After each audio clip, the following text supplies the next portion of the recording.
keren.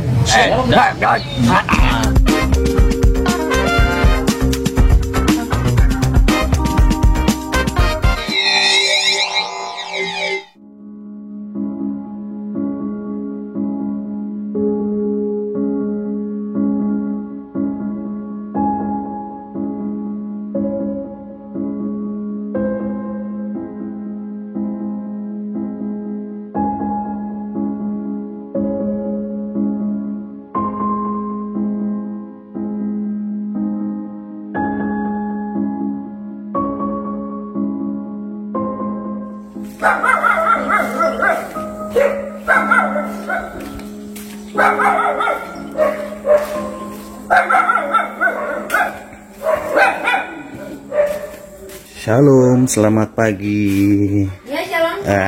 Kita udah masuk nih teman-teman.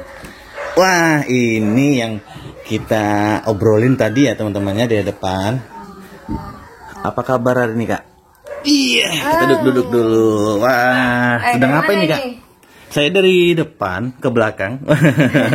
Wah, ini lagi apa nih Kak Yosefin hari ini? Tadi karena kebetulan nggak ke sekolah, ini lagi baca-baca buku ini, ingat-ingat majalah, mau ya refreshing baca-baca begitu. Refreshing baca buku. Iya. Waduh. Tapi kok ini gimana ya? Menurut pandangan awam kita nggak ada tulisannya nih Kak. Oh, iya. Ini namanya huruf Braille. Huruf ya, Braille. Huruf Braille. Ya, 4 Januari yang lalu diperingati Hari Braille sedunia itu. Oh iya, 4 Karena Januari memang, ya. Karena memang huruf Braille ini diciptakan khusus untuk para tunanetra, dalam arti yang tidak bisa melihat, ya. Kan walaupun kita tidak melihat, tapi kita juga masih perlu sekolah. Nah, iya benar-benar. bagaimana caranya kalau kita mau baca tulisan-tulisan yang biasa itu kan kami tidak bisa, makanya ya puji Tuhan lah, Tuhan hadirkan seseorang yang bisa menciptakan huruf ini sehingga kami tidak harus ketinggalan seperti itu. Jadi walaupun tidak melihat ya bisa sekolah, bisa membaca. Orang tersebut siapa Kak kalau boleh tahu? Oh, Louis Braille namanya. Louis Braille. Ya, dia juga seorang tunanetra. Beliau yang menciptakan alat bantu membaca seperti ini ya Kak ya? Ya. Maka disebut dengan buku Braille. Ya, diambil dari disebut, kata namanya dia diabadikan menjadi nama huruf ini, huruf luar biasa. Braille. Oh iya Kak, kalau boleh tahu ini buku apa ya Kak ya? Oh, ini majalah. Oh, ini majalah. Majalah Tentang apa ya Kak kalau boleh tahu? Ya macam-macam di dalamnya. Kebetulan yang sementara saya baca ini judulnya nih Sahabat Disabilitas. Nah, itu judulnya yang saya baca ini. Jadi dalam juga itu ada ruang agama Kristen, ruang agama Islam, ada juga cerpen, kemudian ada sekedar humor, biasanya gitu, ada puisi, terus resep masakan, ya macam-macam lah isinya ini buku ini. Oh, dalam satu buku ini? Ya, diterbitkan setiap 2 bulan sekali dari BLBI Abioso di Bandung. Wah, luar biasa. Kalau boleh tahu sampul depannya bagaimana ya Kak ya? Ini. Oh, seperti ini, Gema Braille. Jadi dalam satu buku besar ini sudah banyak ini kayak muatannya ya Kak ya? Ya. Bukan hanya satu ini saja. Bukan. Hanya satu topik saja seperti itu. Bukan seperti cerpen, bukan seperti buku cerita seperti itu, bukan. Namun cara membaginya bagaimana tuh Kak? Membedakannya di sini cerpennya. Sudah ada daftar isinya. Oh, sudah daftar isinya. Ada daftar isi, kemudian ada halamannya masing-masing. Wow. Wah, kita ini penasaran sekali ya teman-teman. Tinggal cari daftar isi, ini daftar isi. 1 kata pengantar di halaman 1, yang kedua sahabat disabilitas di halaman 4, yang ketiga transformasi BLBI Abioso di halaman 15. Wow. Nah, kemudian nomor 4 terbang bersama aeroplane. Bab 2 halaman 27, agama Islam halaman 32. 6 tips bagi tunanetra yang hendak melakukan perjalanan mandiri. Wow. Halaman 41. Jadi maksudnya mandiri itu dalam arti nggak didampingin sama orang awas atau orang melihat, jalan sendiri. Oh, seperti itu. Kayak saya dulu kalau mau ke Makassar, ya itu maksudnya seperti itu. Jadi saya paling diantar ke pelabuhan, dari pelabuhan dijemput di pelabuhan Tarakan sana sama kakak saya, nanti ke bandara diantar, nanti di bandara sana lagi baru saya dijemput, seperti itu. Jadi nggak ditemani di pesawat seperti itu. Wah, tapi saya ini sangat kagum sekali Kak, bagaimana dengan Kakak bisa membaca dengan secepat itu, begitu ya kan? Mungkin kalau yang saya lihat dengan mata awam saya ini hanya sebuah titik-titik begitu teman-teman ya. Mungkin seperti yang teman-teman lihat, tapi ini adalah sebuah huruf ya Kak ya sebenarnya? Ya, ini sudah kalimat ini. Oh, sudah kalimat. Selamat berjumpa bagi sahabat Gema Braille yang selalu optimis. Bagaimana sih caranya Kak untuk mempelajari? Apakah orang seperti kami bisa belajar juga? Bisa ya? Bisa sekali. Contohnya kalau mau mengetahui huruf A itu yang mana, yang mana gitu kan? Kayaknya susah banget ya. Nah, ini huruf A ini nih. Tuh di tengah tuh hanya satu titik itu. Iya betul. Itu A. Ini huruf A. Iya. Oke. Ini huruf A teman-teman ya. Nah ini yang titik 1 di sini nih huruf A. Dilanjutkan. Ini M. M. Ya. Hampir sama ya Kak bentuknya ya. Kan A tadi ini kan cuma satu. Nah ini M kan ini. Jadi untuk mengetahuinya itu harus dengan menggunakan ini. Ini adalah apa nih Kak? Ini alat tulisnya. Seperti penggaris ya Kak ya? Tapi sebenarnya bukan penggaris.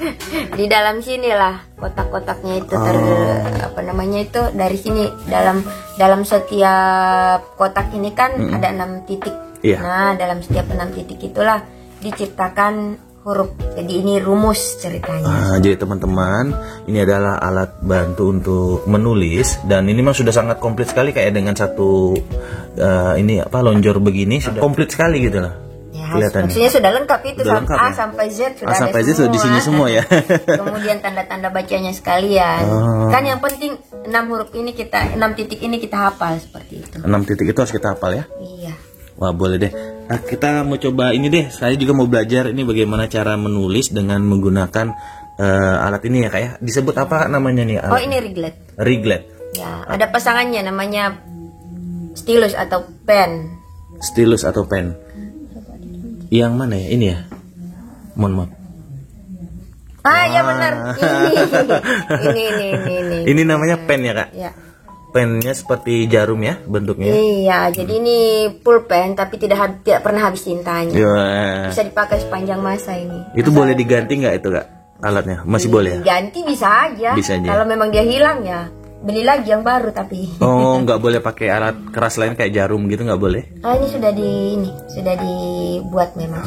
Khusus ya Kak ya? Ya. Wah luar biasa.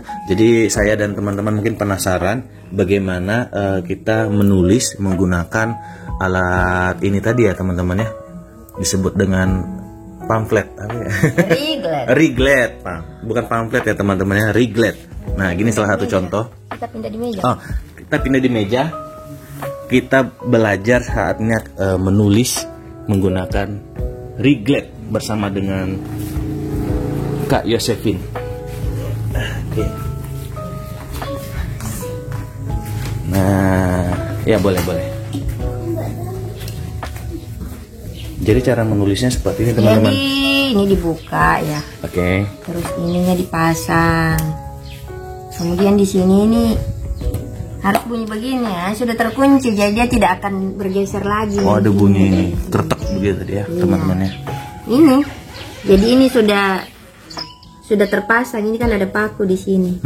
Jadi ceritanya sudah terkunci seperti. Terkunci. Wow. Jadi di sini sudah bisa nulis sebuah kalimat dengan ini nggak? Ya. Satu kotak itu. Iya sudah ya, satu kotak satu huruf seperti itu. Nah jadi saya tadi katakan bahwa dalam kotak ini ada 6 titik. Nah ini titik 1 sebelah kanan atas ya, 2, 3. Kemudian di sebelah kirinya ini 4, 5, 6. Iya betul. Ada 6. Ini hasilnya. Ada 6 titik ya. Iya. Nah, betul-betul. Tapi itu bukan tulisan. Itu bukan tulisan. Karena untuk menciptakan hurufnya itu kan harus dihafal. Seperti tadi saya bilang A itu titik 1 seperti itu ya. Oke. Berarti dalam 6 titik tadi itu sudah mengandung huruf A sampai Z ya, Kak? Ya. Oke.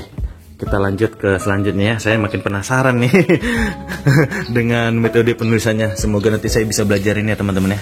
Tapi ingat di sini butuh hafalan ya, Kak ya. Betul-betul bisa menghafal ya. Yakin bisa kalau mau, asal punya kemauan aja. Asal ada kemauan. Kita coba melanjutkan untuk huruf A, Kak. Seperti apa, Kak? Huruf A. Ya. Huruf A itu titik 1 saja. Jadi saya langkahi ya dari ini. Ya, itu sudah jadi huruf A. Jadi kita nulis lewat kiri. Ya, jadi kita menulis dari kanan ke kiri, tapi membaca nanti dari kiri ke kanan seperti ini. Sudah Kembali huruf A jadi gini. Nih, huruf A sudah jadi nih. Oh, ini huruf A ya, teman-teman ya. Berikut dengan B-nya. B-nya berarti yang di bawah ya. Jadi saya lanjut aja ke sini, ke samping ya. Tapi saya langkahi biar nanti gampang untuk dilihat. Kemudian jadi B tadi itu 1 dan 2, titik 1 dan titik 2. Kemudian C titik 1 titik 4. Nah, kemudian D 1 4 5. E 1 5. Tapi ngomong-ngomong ini mau apa ya? Mau belajar menulis nih ya? Iya, kita baru belajar menulis nih hari ini. Kita baru belajar menulis nih, teman-teman. Mana kalau saya selesaikan aja hurufnya ini ya? Boleh. Nanti kita dibawa pulang kan? Boleh. Wah. Bisa cepat begini ya, teman-teman ya. Dan ini dilakukan apabila memang kita serius belajar ya, teman-teman ya. Dipastikan teman-teman dapat mempelajari ini dengan ketekunan dan daya ingat yang luar biasa. Sudah selesai. Sudah selesai. Wah. Salah tulis tadi saya ini sepertinya. Oh ya, R. Kalau salah tulis masih bisa dihapus? Bisa dengan cara ini. Ini cara ngapusnya. Wih. Kembali jadi R. Luar biasa. Jadi kalau Mas Boy mau ini lihat nih, ya inilah seperti inilah dia hurufnya tuh. 1 2 2. Seperti ya, kayaknya kode begitu ya? Iya mungkin lah, saya tidak tahu. Kode begitu. Inilah caranya. Dan ini butuhkan berapa hari sih, Kak, untuk kita ngapalin? Kalau saya sendiri waktu itu untuk belajar menulisnya ya cuma butuh waktu 3 hari aja. 3 hari saja. Kalau untuk membacanya kayaknya saya butuh waktu selama 1 minggu. Karena untuk membedakan huruf seperti tadi Kili bilang itu kan kok sama semua. Iya, benar. Perasaan saya juga dulu begitu, tapi ternyata setelah saya pelajari enggak juga.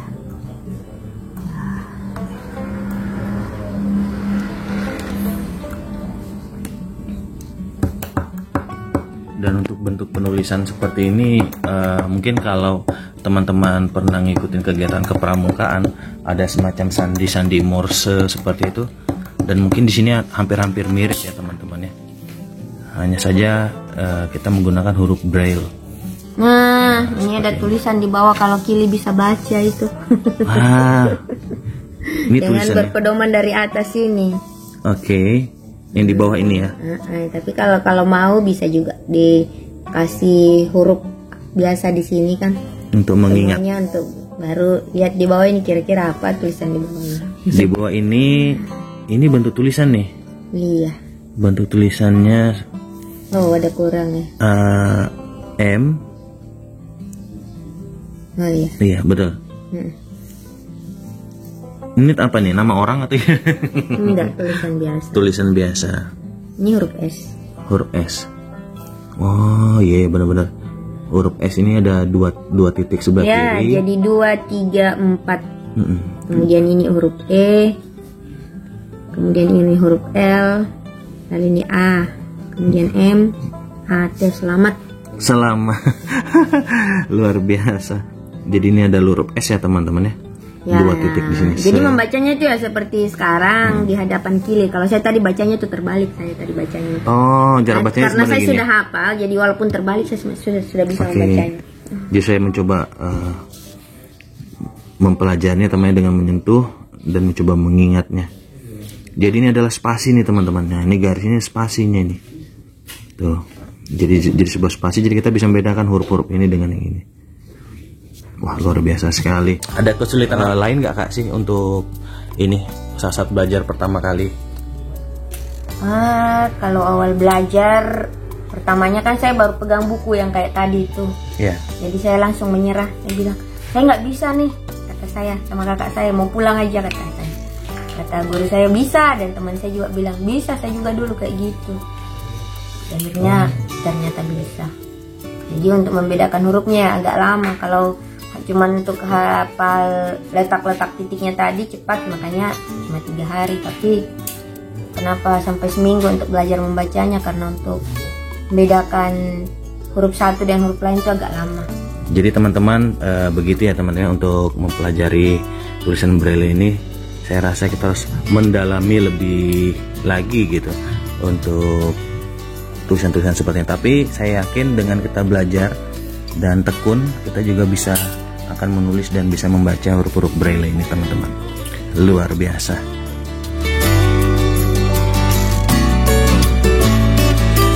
Yang saya masih penasaran nih sebenarnya sih, asal kakak ini dari mana ya kak ya, kalau boleh tahu ya? Asal saya dari Tanah Toraja. Oh, dari Tanah Toraja kok bisa sih kak sampai ke Tanjung Selor ketika itu? Apa sih yang menarik di Tanjung Selor yang bisa membuat kakak tertarik datang ke sini ketika itu kak? Waduh, itu yang mau ditanya, itu cerita panjang itu Gili. Oh iya? Ada yang menarik berarti kak ya? Panjang itu.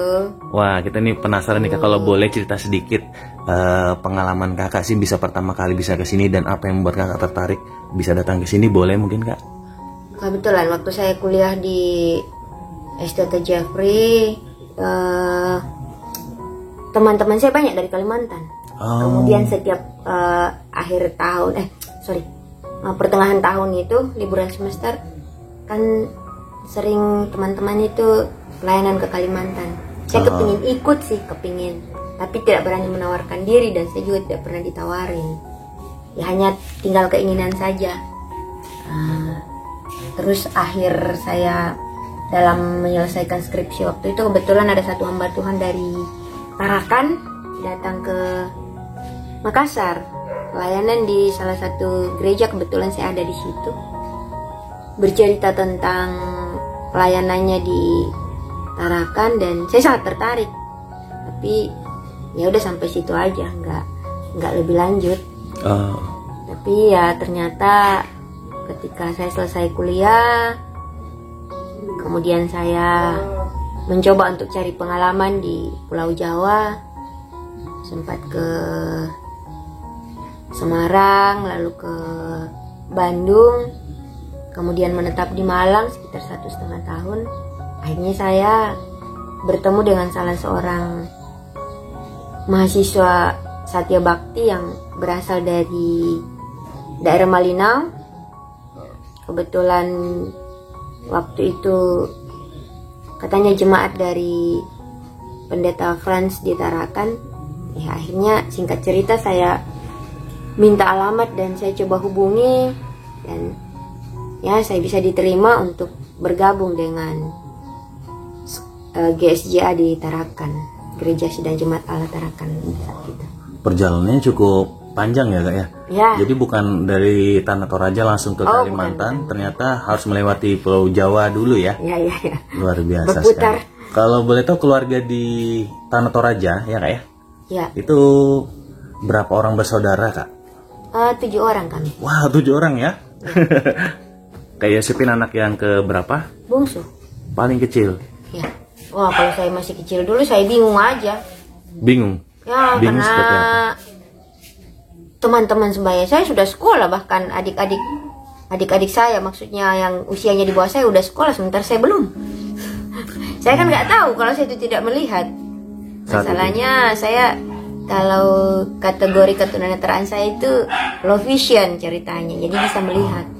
Jadi nggak tahu kalau saya itu tidak melihat. Bermain dengan teman-teman biasa aja. Oh, saat itu kalau untuk bermain dengan teman nggak ada kesulitan ya kak ya? Biasa aja, bisa berlari, masih bisa bermain. Cuma saya tanya sama bapak saya, kenapa kok saya nggak disekolahkan? Terus kata bapak saya sama mama saya, kan enggak bisa melihat. karena tulisan itu harus dilihat. Terus saya lihat lah, menurut saya. Akhirnya barulah ketika itu mereka mencoba untuk menjelaskan bahwa ternyata saya beda dengan teman-teman. Ketika itu umur berapa kalau boleh tahu, Kak? Ya mungkin sekitar umur 8 tahun, karena tadi saya katakan bahwa yang usianya di bawah saya sudah sekolah, sementara saya belum. Jadi kakak baru, mohon maaf, menyadari bahwasannya kakak tanda kutip berbeda dengan teman-teman itu di umur 8 tahun. Ya mungkin sekitar 8 tahun barangkali. Dan sebelum 8 tahun itu kakak masih merasa biasa-biasa saja gitu ya, normal-normal saja ya? Saya biasa aja. Normal saja. Saya tidak terlalu merasa karena apa namanya ya, apa yang dilakukan oleh teman-teman saya bisa lakukan. Satu-satunya yang tidak itu sekolah itu tadi. Mereka sekolah kok saya tidak, itu saja. Yeah. Nah, keinginan untuk sekolah ada.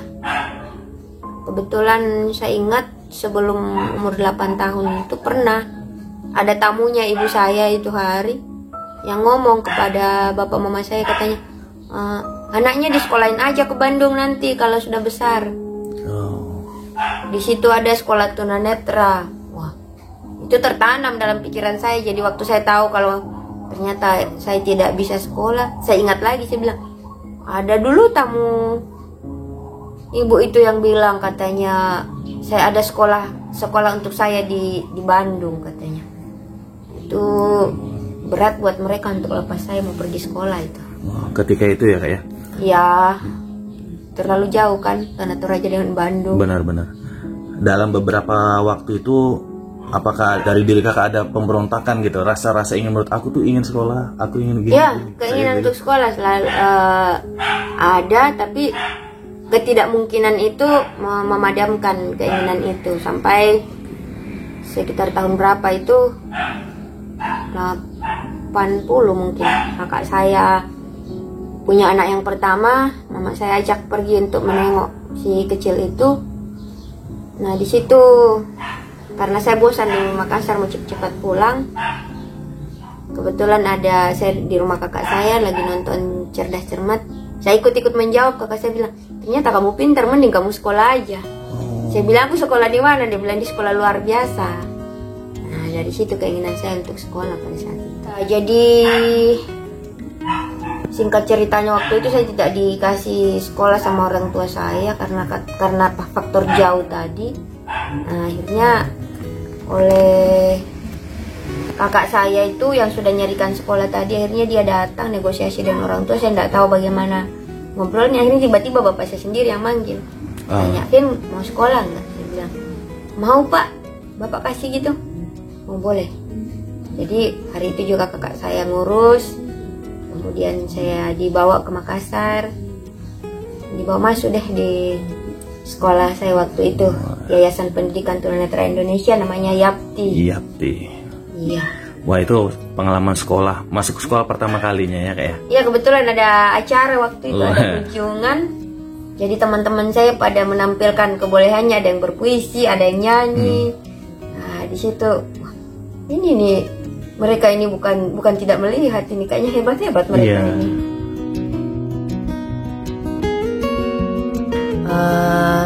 Mungkin waktu kecil sebelum sekolah, ya kadangkala ditertawain sama teman-teman, tapi yang bukan di sekitar saya, maksudnya teman-teman dari luar, dari tempat lain. Ketika melihat saya mereka tertawa, tapi kalau yang di sekitar tempat saya sendiri tidak. Sudah biasa buat mereka. Bahkan saya kadangkala menjajah mereka. Iya. Ya, kadangkala kalau ada mainan mereka, saya ambil aja itu. Jadi lingkungan sekitar kakak sendiri memang cukup mendukung ya, Kak ya? Termasuk teman-teman sangat support. Biasa, enggak juga mereka menganggap saya itu tidak melihat. Jadi diajak bermain ya, walaupun ya memang sih kadangkala saya jatuh kalau ajak bermain sama mereka, tapi enggak bikin saya menyerah untuk mau pergi main lagi. Cuma kalau ada orang-orang yang dari luar, bukan di sekitar lingkungan saya itu yang datang, itu biasa yang tertawain saya gitu. Awalnya saya juga nggak ngerti kalau saya yang ditertawai, cuma karena mama saya sedih-sedih, saya tanya kenapa. Dari pengalaman-pengalaman seperti itu, kakak memilih untuk bangkit gitu ya kak ya. Tidak ada lagi pembeda gitu ya, sekatan antara kita dengan orang-orang lain begitu. Ya karena memasuki masa remaja yang mestinya saya harus menyadari diri pada saat itu, sudah bergabung dengan rekan-rekan saya sendiri, sudah berada di lingkungan yang memang bisa menerima saya. Kemudian guru-guru saya sudah mengajarkan, kamu itu nggak ada beda dengan yang lain. Karena di sekolah saya cuma mata pelajaran melukis saja yang nggak ada.